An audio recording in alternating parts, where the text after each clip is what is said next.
What is going on, everyone? Welcome back to another episode of Grid Encore on a Tuesday. Not a Motor Monday this week. I am back from Sonoma Raceway. I'm your host, Ben Schneider. And with me, as always, Brandon Crossland. Brandon, how's it going? Going all right, Ben. You know, it's this time of year when we've got a Tuesday edition of Grid Encore because it's the post-Sonoma, and I love that you were still able to get out there with Brock, and looks like another great weekend that you were able to work through, and I'm glad you are here for another Motor Monday. Glad to have you here on the Grid Network. Yeah, Motor Monday Tuesday edition. Oh, well, I guess I need to break it now. It doesn't count. Yeah, well, I hope you don't have anything in it this Torque week. Tuesday. It's a Torque Tuesday. Hey, that's pretty good. There you go. Something NASCAR needs a little more of, huh? Yeah, we'll roll with that, and maybe next week as well. I'll get into that a little bit later here as we close the show out.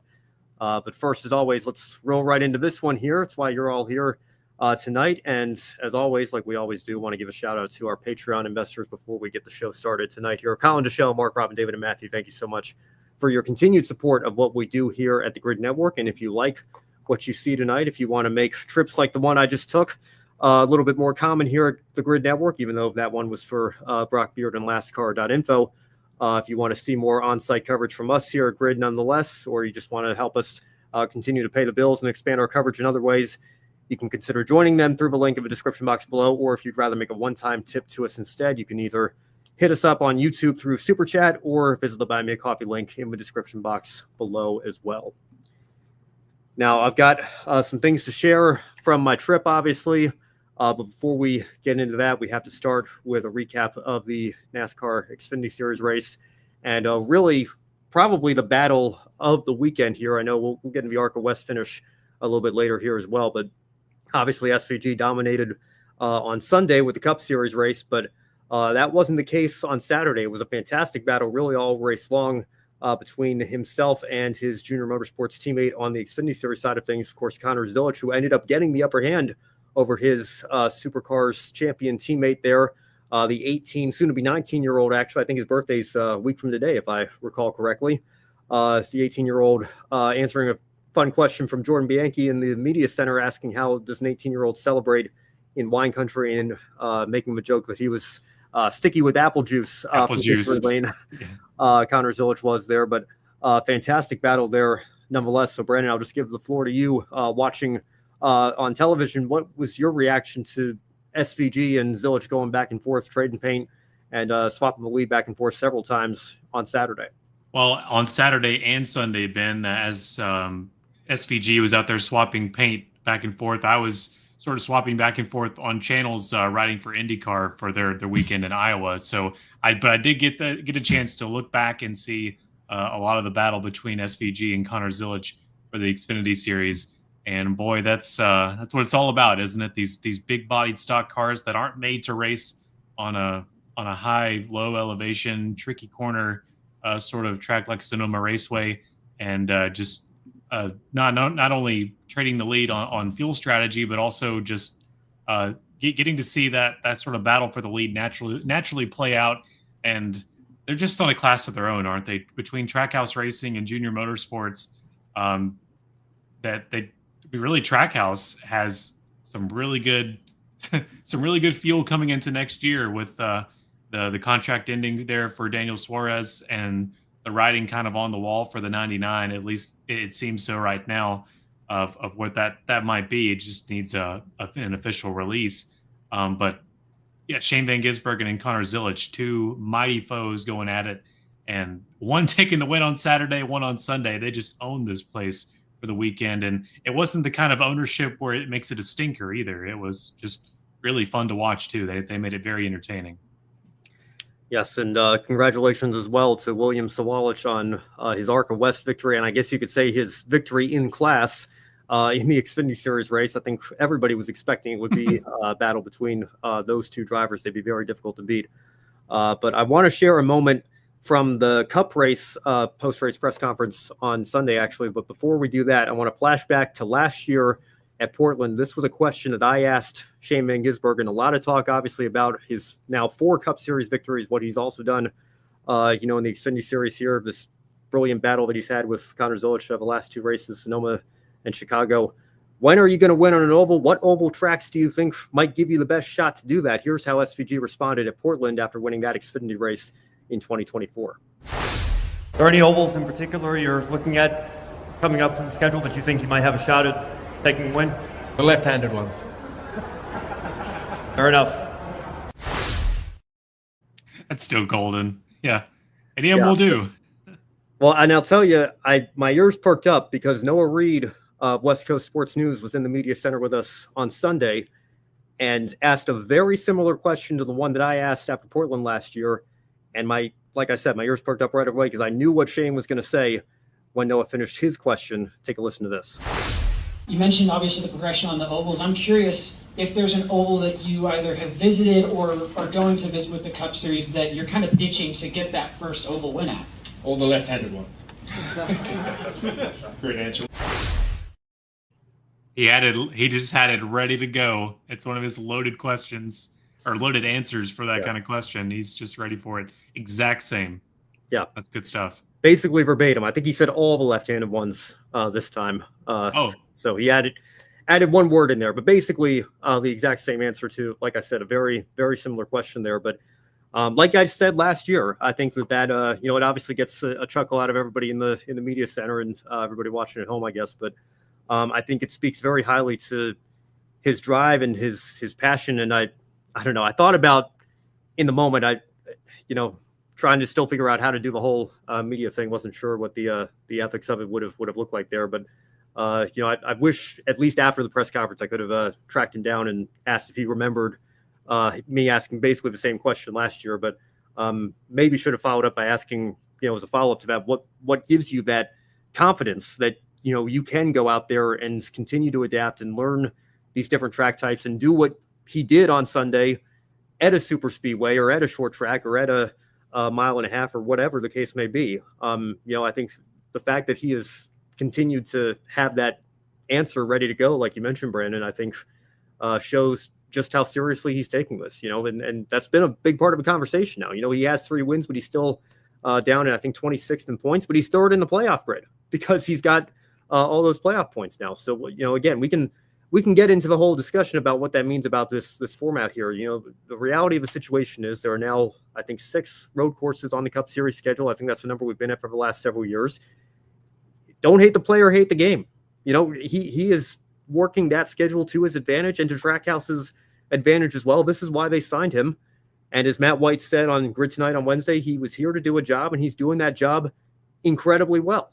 And more power to him. And again, with where the Roval is, would not be shocked with how many playoff points he's racking up if he could potentially squeak into the round of 8. And from there, who knows? you just never know what's going to happen. You know what? If he can do it, I say do it.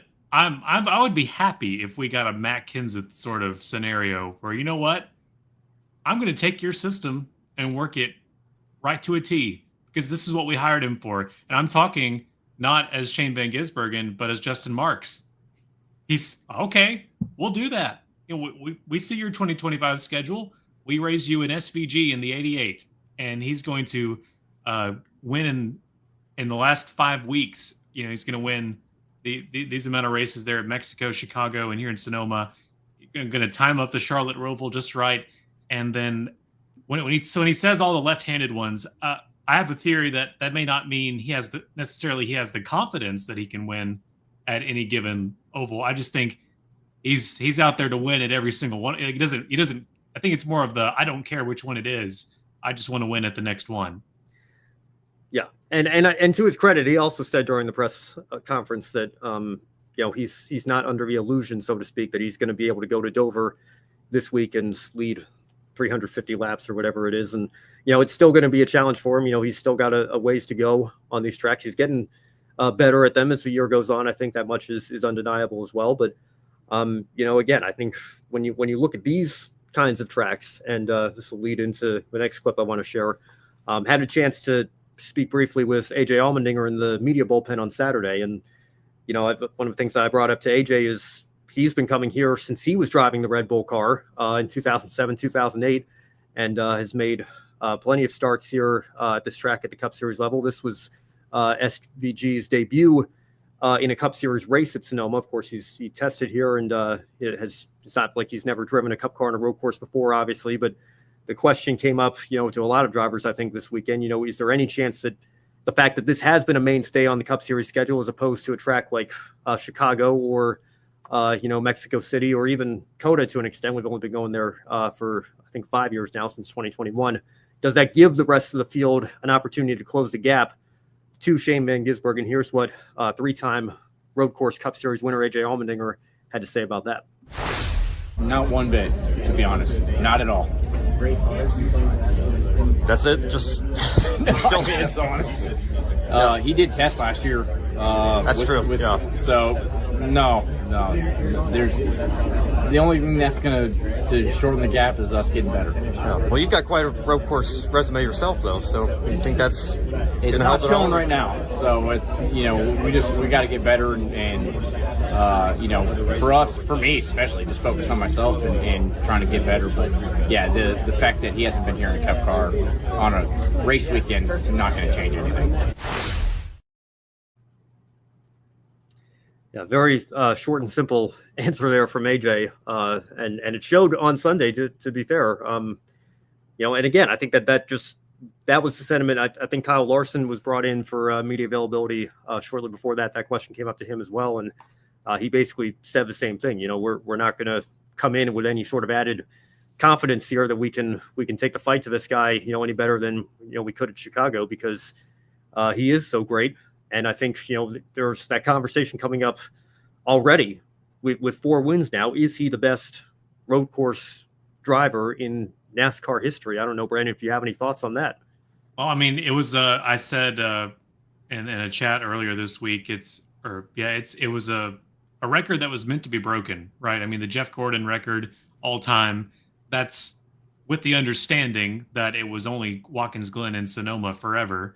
And that's the only 2 road courses outside of Riverside that NASCAR and the Winston Cup Series knew for forever and a day, until we had the idea for the Charlotte Roval, and then the sky was the limit. And I think in a lot of reasons, in a lot of ways, positively, the sky was the limit, and adding variety to the circuit and making what is and should be an oval dominated series. Have some road course life breathed into it, and I think it's been for the better. But I think that rule was that record was meant to be broken, that Jeff Gordon set, because I mean, it's just a matter of time. Whenever you add more road courses, there's going to be someone who would show up. It may not even have been Shane Van Gisbergen. If you had done it back in the early 2000s, it would have been Boris Said or somebody like that would have came along, and if you gave them more shots to get it done, they would have gotten it done, I think, Scott Pruitt included. Yeah, well, I think a lot of those guys that you're mentioning, Brandon, obviously the ringers of the 90s and 2000s and early 2010s, a lot of times they would get in a car that was maybe a start and park team, so they were just trying to make sure that they could put the best driver in to qualify the car into the race. It wasn't race-winning equipment. Shane Van Gisbergen is with a team in Trackhouse that was 250 feet away from a Cup championship, and maybe you could say isn't quite at the level of a Hendrick or a Gibbs or a Penske right now, but as we saw with Ross Chastain at Charlotte this year, is very much capable of going out and competing for race wins. Even Daniel Suarez came close at Vegas earlier this year, and obviously has given SVG a car to do what he's done 3 times this year on the road courses, and even COTA to an extent. I think he was 6th that race, if I recall correctly. So, I mean, again, very, very strong equipment, by no means just because they're maybe a B team. If you had to rank them in the Cup Series right now, Trackhouse is certainly giving him equipment that he is capable of giving him a chance to go out there and win 3 straight road course races from pole position, which, Brandon, you had brought up that stat, obviously, about Jeff Gordon being the last one to do that. So again, I think if you ask right now, is he already the greatest road course racer in NASCAR Cup Series history? I think the only part of that question that he doesn't have right now is the longevity. He's only been over here as a full-time driver for half of the season, and I guess Chicago was 2 years ago when he burst onto the scene and won in his Cup debut. So I mean, again, you can look at guys like Jeff Gordon and Tony Stewart, and Chase Elliott, kind of at the turn of a decade, was known as the best in the series on road courses. I think maybe that discussion's cooled off a little bit in recent years, but if he stays long enough, I think no question. Even if it's just another 2 or 3 years, I mean, the rate he's going, if we still have 6 of these tracks on the schedule, I mean, he could get to 10, 12, maybe even 15 by the time he hangs up the helmet. And I think it's also important to remember, like, Juan Pablo Montoya only won twice. Marcus Ambrose only won twice. AJ Allmendinger's only won 3 times. And those were guys that were here, for the better part of a decade in the case of Montoya and Ambrose, and for roughly a decade and a half, I guess, in Allmendinger's case. I know he took some time off, again, at the turn of a decade, was racing Xfinity for several years. But, I mean, he is just on a completely different level from the rest of the field right now. And I think you heard it from Chase Briscoe on Sunday, especially. He's honored to finish second to the guy because he's just that great. Everybody in the field knows, as AJ mentioned in that brief clip that I just showed.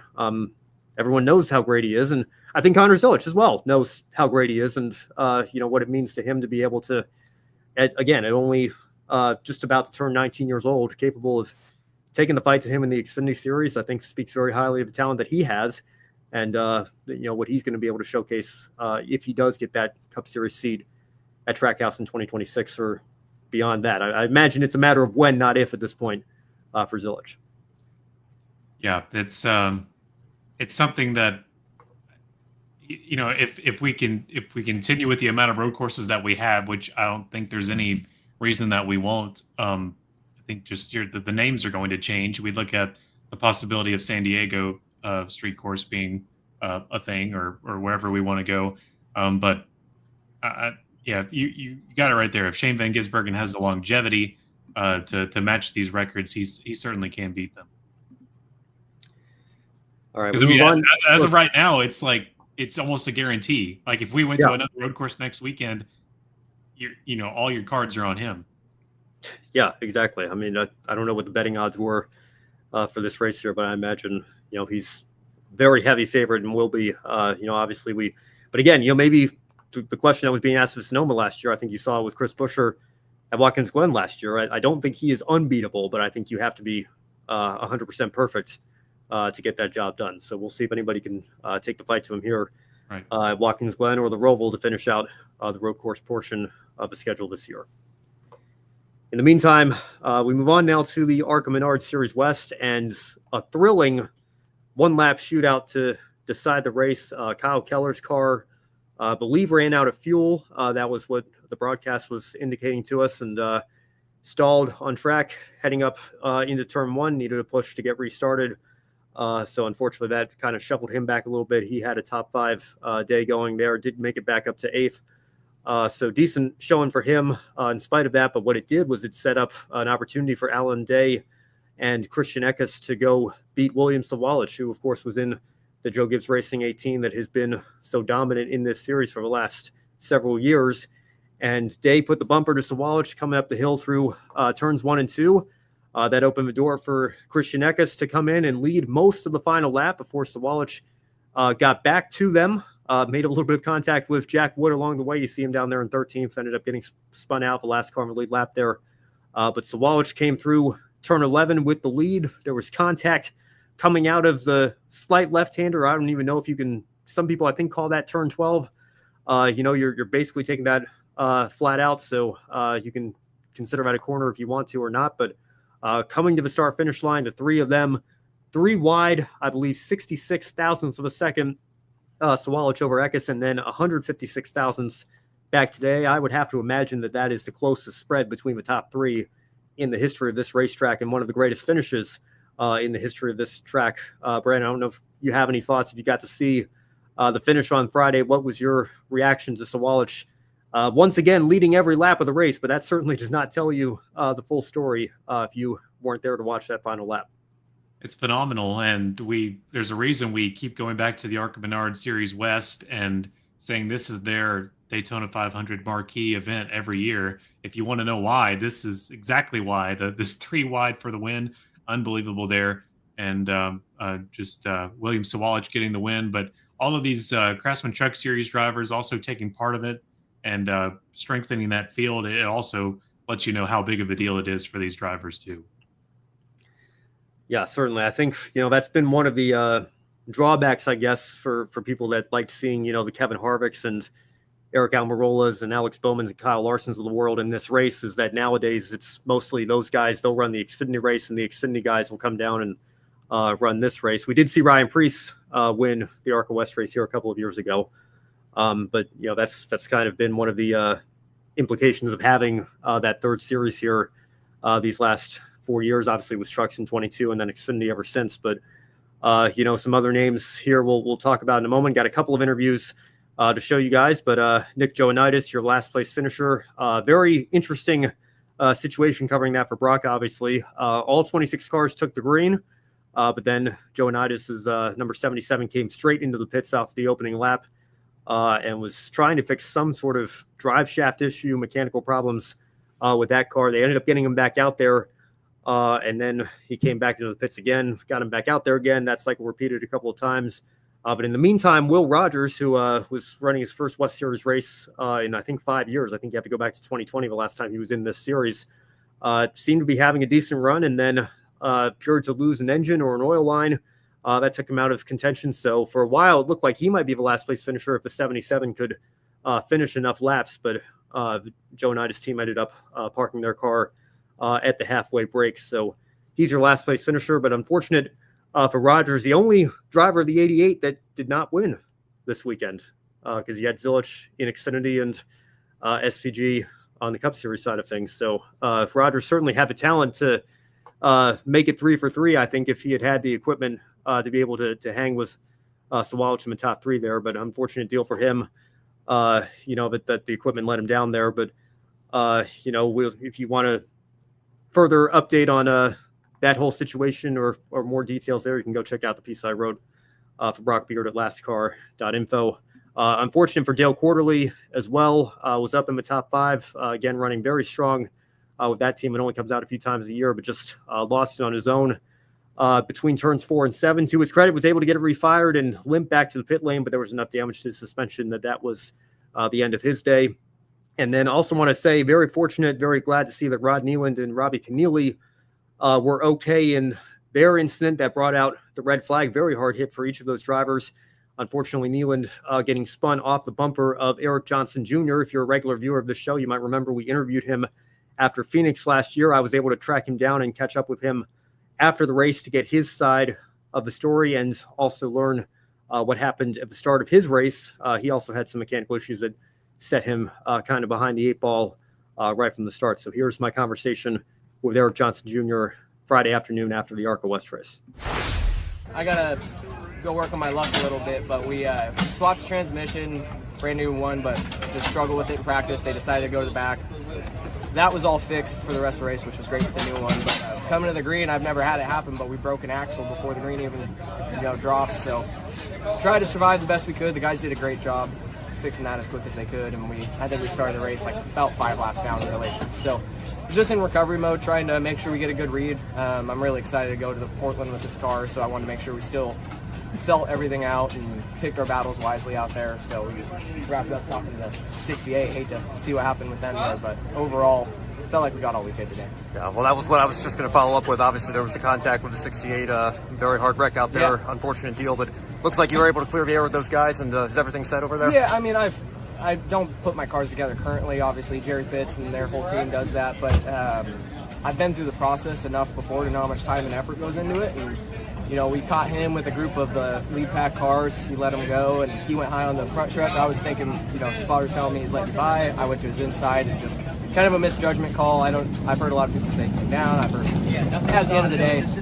I don't like tearing cars up, especially when we're not racing for the lead. So I just wanted to make sure he was okay, and luckily he is. Feel terrible for Robbie and them, but that's racing. I don't know. You got to obviously stay on the wheel even if you're 5 laps out of it. You never know what's going to happen, but glad he's all right. All right. Yeah. Very mature answer, I think, from Eric Johnson Jr. And just wanted to make sure that I got his side of the story as well, because you had people on social media saying, what was he doing 5 laps down, spinning somebody out that was competing for position, battling for position. But again, I think you heard it straight from him there. The last thing he wanted to do was tear anybody's equipment up there, and it was just unfortunate that it was kind of a racing incident that turned that way. And again, I do want to say as well, again, I only do this a couple of times a year, and so I still go back and forth with myself. What crosses the line, ethically speaking. When I got to their pit box, he was down in the 68's pit, talking with Rod Nealand himself, and Rod, I think, said the exact same thing. That's racing, and that happens sometimes. So the two of them seem to be on good terms, and I think if that's the case, then why should we feel any different about the incident?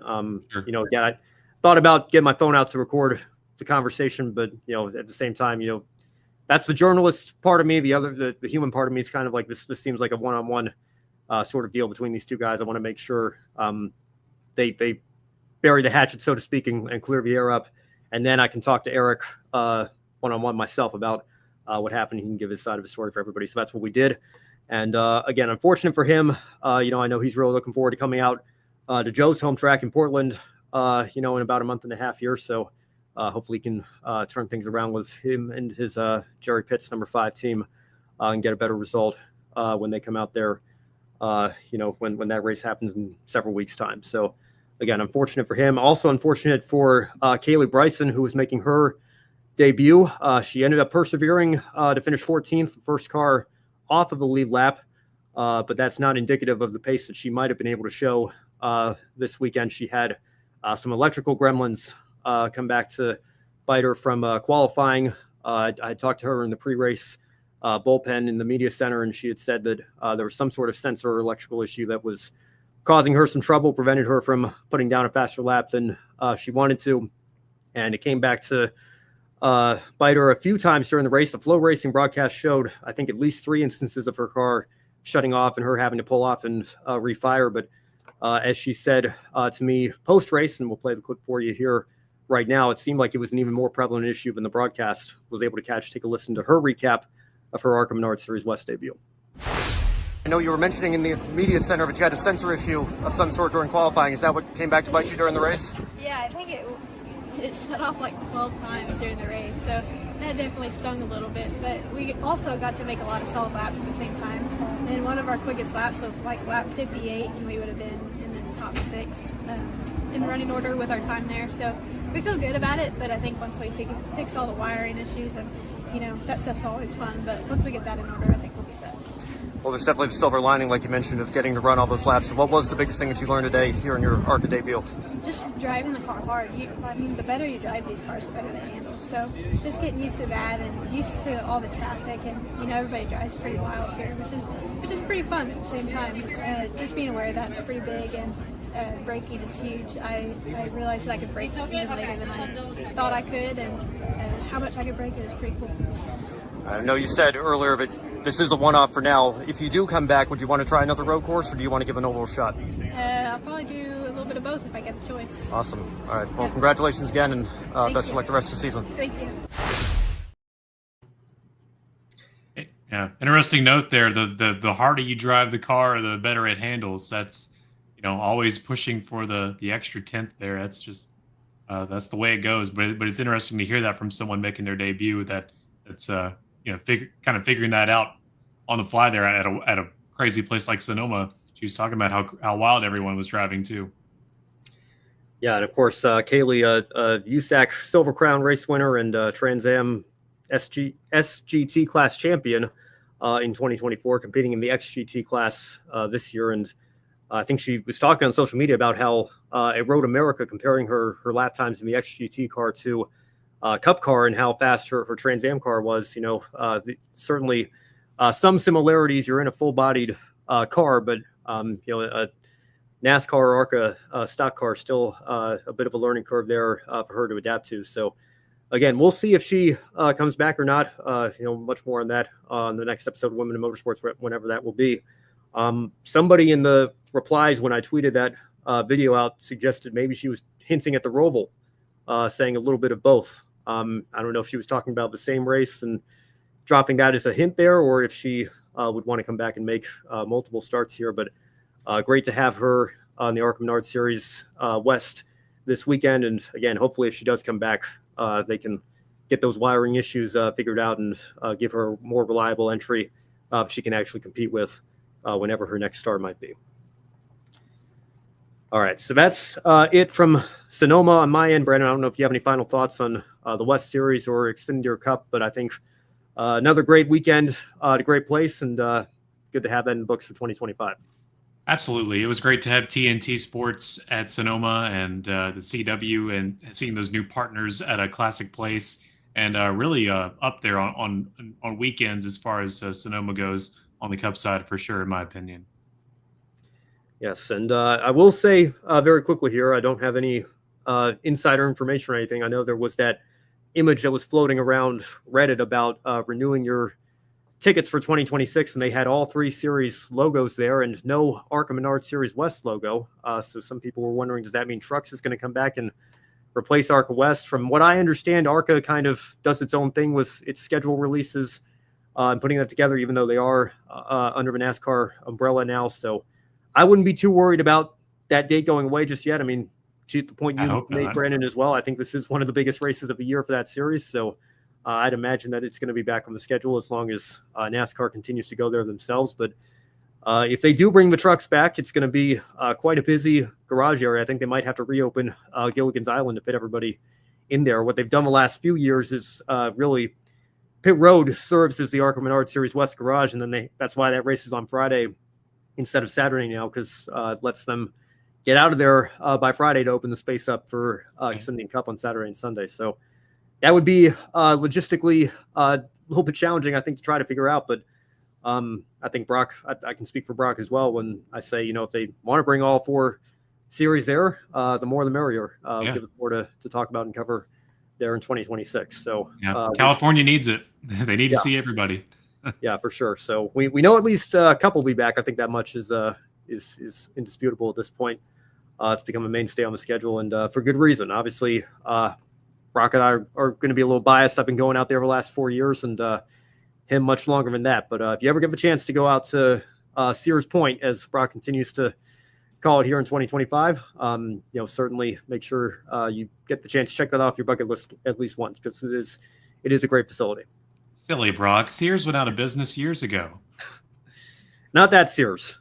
Sears Point Raceway, that is. And they did have a couple of shirts that still said that in the merchandise trailer. And I guess I'll show this off now. I got Sonoma Raceway shirt that I brought home from this weekend as well. So again, just I'll say more about this in my final thoughts again, but great weekend all around. And probably, I think, in terms of what we were able to do this weekend, probably the best year of the 4 that I've been going. Just getting more comfortable every time that I go out there and do this. And I think that's true in life of most things, right? The more you go through that repetition, you'll get more comfortable doing something, whatever the case may be. So thanks again to Brock for having me. And like I said, that pretty much covers the Sonoma weekend. We'll move on now to some more exciting news. We've interviewed Eric Johnson Jr. before. We've also interviewed Myles Rowe on this network, and want to say congratulations to him. The first black driver to win a race at the Indy NXT / Indy Lights level. Myles Rowe taking the victory at Iowa Speedway with a brilliant pass on the outside of Dennis Hauger through turns 3 and 4, coming to 13 laps to go. Brandon, I think this is something that young driver needed. It's not necessarily been a bad year for him, I would say. He's been in or around the top 5 much more often than not, but trying to break through and take that next step and take the fight to Dennis Hauger, who has been kind of running away with the championship this year. Lockie Hughes also, to a certain extent, won several races. You see him down there in 16th, not as good of a day this time around for him. But you look past those two and Kyle Collette, it's kind of a battle between the best of the rest in the points right now. But Myles Rowe was able to break through, get this win at Iowa. What was your reaction to that? Wonderful, and great to see Myles Rowe finally get the win and get it at an oval too, which is few and far between, especially on the Indy NXT calendar. And someone had to take Dennis Hauger out of the way, and so it's good to see it's a first time winner to do so out of Myles Rowe, and also big for Penske Entertainment. I know that team there, loosely affiliated with them, and just as far as Team Penske, the sort of season that they've had has just been disastrous when you look at their long history. And so to have some silver lining out of the weekend come there.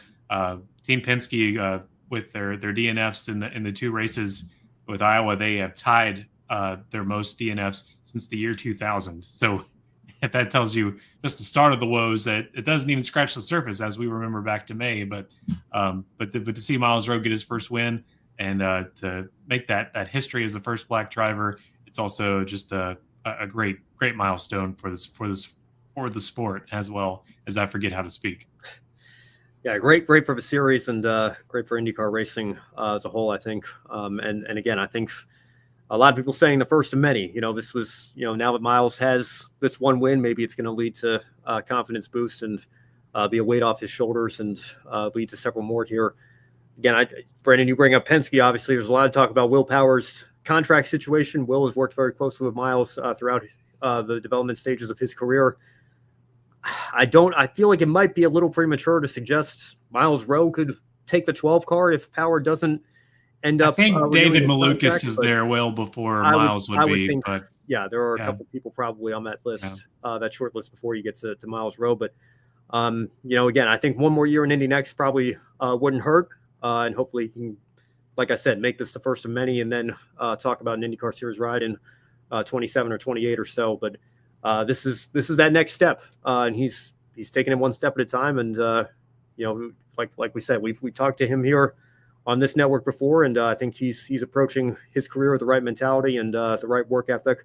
And if he continues to do that, I see no reason why he won't be on that IndyCar Series grid one day. So again, well done to him, and congratulations on the win at Iowa. And like you mentioned, Brandon, do it at an oval as well. The next drivers don't get that opportunity as often, and the ultimate goal is the Indianapolis 500. Obviously, Iowa, very different set of circumstances than that, but to continue to diversify his portfolio of accomplishments here, getting a win on oval, I think speaks highly to the talent that he has as well. And passing on the outside for the win. That's not always the case, is it? Yeah, absolutely. I mean, very, very impressive how he did it as well, kind of setting Hauger up and making his move with just a handful of laps left, and then driving off to the win. So well done once again. All right. And finally tonight, we'll give you a news update. Came out earlier today. Chris Wright out at our Motorsports, the number 5 team in the Xfinity Series. I know Chris has come under quite a bit of scrutiny this year for his performance, even failed to qualify for the Chicago street race a couple of weeks ago, and will be out of the car going into Dover. Kaz Grala will take his place. Not sure if that's going to be just for this weekend or if that's going to be on a permanent basis going forward, but it's unfortunate for Chris. He did have one top 10 at that crazy Martinsville race, how that finished earlier this year, but was the final full-time driver in the point standings right now. And again, I think reminiscent of kind of where Haley Deegan was last year, when that's your position in the Xfinity Series field, it is leaving you vulnerable to potentially being replaced mid-season. So we'll see if Chris Wright can land on his feet somewhere else. But in the meantime, this appears to be the end of the road for his Xfinity Series career, at least with his current ride, and now former ride, I guess I should say, at our Motorsports.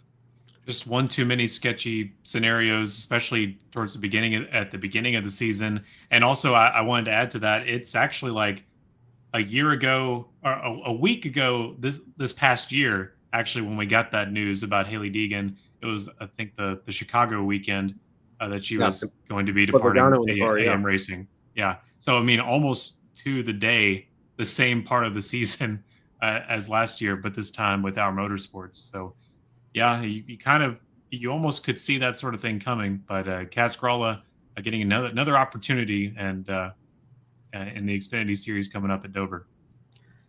Yeah, and again, I have to, something personal against Chris Wright or anything, but I do think that is going to be an upgrade for that team in the driver department. I think Kaz Grala is a very good driver and has been on the sidelines for far too long here, given the talent that he has. So we'll see if that can turn things around for that team heading into Dover, and we'll see again if that's a permanent solution for who's going to be driving that car the rest of the year, or if they're going to go to kind of a rotation like AM Racing did last season. We'll just have to wait and see. But that is the news that came out earlier today that impacts the Xfinity Series, and that's going to be our show for tonight once we get through, of course, the one shining moment. So, Brandon, what do you have that stood out to you from, I guess, the Sonoma and Iowa race weekends here the last few days? Did not do a good job at this. Want to congratulate Iowa, maybe Iowa Speedway on the repave, putting more of the work into the corners. I guess that's about all I've got. Myles Rowe, I'll stick with Myles Rowe getting his first career win. That's got to be one to be with.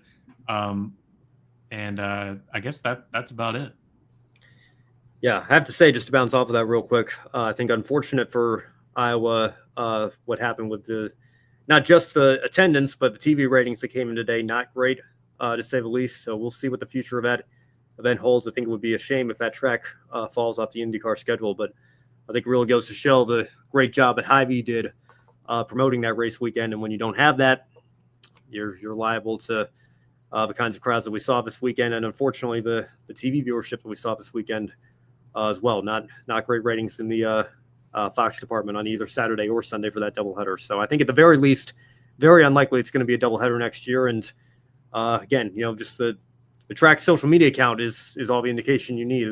They have turned the Iowa Speedway Twitter account into a NASCAR account. They have a separate IndyCar at Iowa handle that has far fewer followers and therefore much less reach to fans on social media. So unfortunate what's happened there, but take nothing away from, I think, the repave that has aged better than expected, to your point, Brandon. And I think we did see racing that was better than expected here. Obviously still kind of a work in progress here with the hybrid, but again, it's just too bad the crowds weren't there to see it. I mean, it was pretty bad. The shame the crowds were pretty bad. And again, if it falls off the schedule, I'm not actively rooting for that, but I can't say I would be surprised at this point either, especially for a series that needs more ovals, as we've been banging that drum for really over a decade now.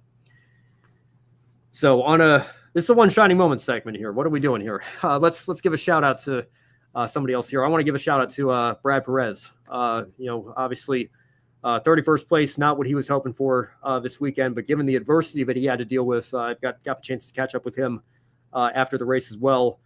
Just the fact that he made the race, I think, is a moral victory in and of itself. And they had to change the battery on that car and also repair it from Chicago coming over here. And to be able to stay on the lead lap for much of the day. And he was very courteous as well, just kind of pulled off right on the exit of turn 11 as he was getting lapped by the two junior motorsports cars that dominated the day. 31st again. I know he's had much better runs there before and not what he would have wanted. But again, just even the battle to get into the race for him, the fact that he was able to do that, I think speaks very highly to his ability to persevere in the face of adversity. And hopefully he's able to come back later this year and make up for that, because again, certainly not indicative of the talent that he possesses behind the wheel. So well done to Brad being able to finish strong there despite some being dealt some difficult circumstances. That's my one shining moment for tonight's show. All right. Well, thank you all for tuning in here. Obviously, just kind of like I said at the start, winging it here tonight. I got in to my apartment about 2:30 this morning, so running a little bit low on sleep here. But thank you all for bearing with me and for joining us here on a Tuesday edition of the Encore show as I continue to recover from my jet lag getting back from the West Coast at Sonoma. Be sure to follow us at Grid Network TV on all our social media platforms, X/Twitter, Threads, or Blue Sky, whatever microblogging platform you're using these days. We are on all three. We're also on Facebook, Instagram, TikTok, Twitch, LinkedIn. Most importantly, subscribe to us right here on the YouTube channel. It really helps us out. And make sure you visit our website as well, gridnetworktv.com. Now, like I mentioned at the start of the show, if you really liked what you saw this evening, you can take a few minutes after the show, consider joining our Patreon, join Colin, Deshelle, Mark, Robin, David, and Matthew in investing in the Grid Network to help us continue to expand our coverage throughout 2025 and beyond. You can also become a member of the Grid Network YouTube channel, or if you'd rather make a one-time contribution to us instead, you can tip us on Super Chat or Super Thanks if you're watching the stream later, or you can visit Buy Me a Coffee. You can buy a coffee for your favorite on-air talent. Goodness knows I certainly need some caffeine to help keep me awake and alert with my jet lag here. Any amount will help us continue to grow our motorsports media outlet here at the Grid Network. Now, looking ahead at our upcoming schedule tomorrow, it's a Tuesday show, so I can say tomorrow, Wednesday, don't miss Grid Tonight. Kobe Lambeth, Josh Birch, and Matt White will bring you all the latest motorsports news. Our new pre-race show format continues as well with NASCAR and everything else happening this weekend. Grid Live will be back as well. Hopefully, Women in Motorsports back here sooner rather than later.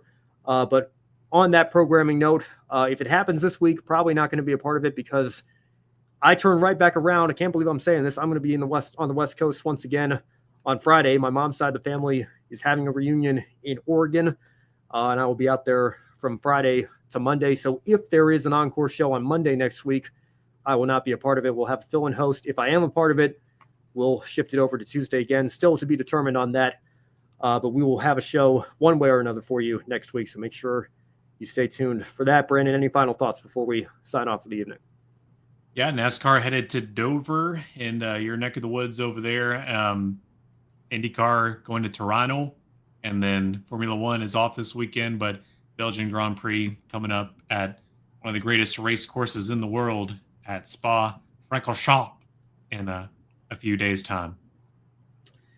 All right, I just want to say once again, thank you to everybody who's supported me through this journey here for the last several years. I've got to say, I feel like I say this every year, but I feel completely rejuvenated. And I think being at the track was a great reminder to me of why I have grown to love this sport over the last 2 decades. And, just have to say thanks again to Brock Beard and LastCar.info for giving me the opportunity to join him out there the last few years. And Ethan Smith as well would not have been able to make this work without his help either. So thank you to both of them. And thank you to my friends here at Grid for allowing me to adjust our Encore schedule here a little bit and still take this trip out. I wish I could join Joe at Portland again this year. Unfortunate the schedule changed and it's not back-to-back once again, but I will be firmly back into cross-country season at the end of August here, so I don't think that one's going to work out this year, but we'll see what the schedule looks like for 26. You never know. Would love to get back out there at some point as well, but thanks again to everybody. And like I said, make sure even if you're not in the Northern California region, go to Sonoma at some point. It is a great experience, and support your local tracks no matter where it is. The experience is always better the track than it is watching from home. You'll never regret it. So thank you all again. Thank you, Brandon, for Brandon Crossland. I'm Ben Schneider. We will see you next time right here on the Grid Network.